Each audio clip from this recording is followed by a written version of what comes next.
भोजपुरी में देख लीजिए, 2 स्टार, वो उसको गरियाएगा, वो उसको गरियाएगा, पूछने वाला उन्हें चल रहा है। तो वो चला ही इसलिए रहे कि तो हेलो सब नमस्कार उसकी दोस्तों, आप चर्चा। देख रहे हैं टाइम से भोजपुरी में। आज बात कर रहा हूँ भोजपुरी की दबंग star, power star, jubilee star कहे जाने वाले दिनेश साल यादव निर्भय जी के न्यू पॉडकास्ट के बारे में। तो लास्ट तक बने रहिएगा। चैनल को अभी तक सब्सक्राइब नहीं किया है तो चैनल को सब्सक्राइब करके वीडियो को लाइक कर दीजिए। चलिए वीडियो को स्टार्ट करते हैं। जुबली स्टार, दिनेश साल यादव, निर्भय और शुभांकर मिश्रा जी का पॉडकास्ट आप सभी के बीच में बहुत जल्दी किया जाएगा।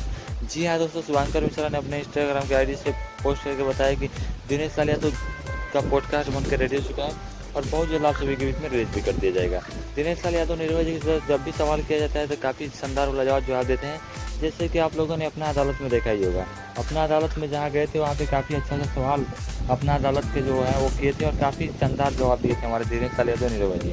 वैसे शुभांकर मिश्रा जी भी काफ़ी अच्छे अच्छे सवाल करते हैं और काफ़ी धांसू जवाब दिए होंगे हमारे दिनेश लाल यादव निर्भय जी। आप लोग देखना ना भूलिएगा और ऐसे ही मज़ेदार खबरों के लिए आप हमारे चैनल को सब्सक्राइब कीजिए, अपने दोस्तों के साथ शेयर कीजिए और दिनेश साल यादव निर्भय जी के लिए एक लाइक और एक कमेंट जरूर कीजिएगा। धन्यवाद। जय हिंद, जय भोजपुरी।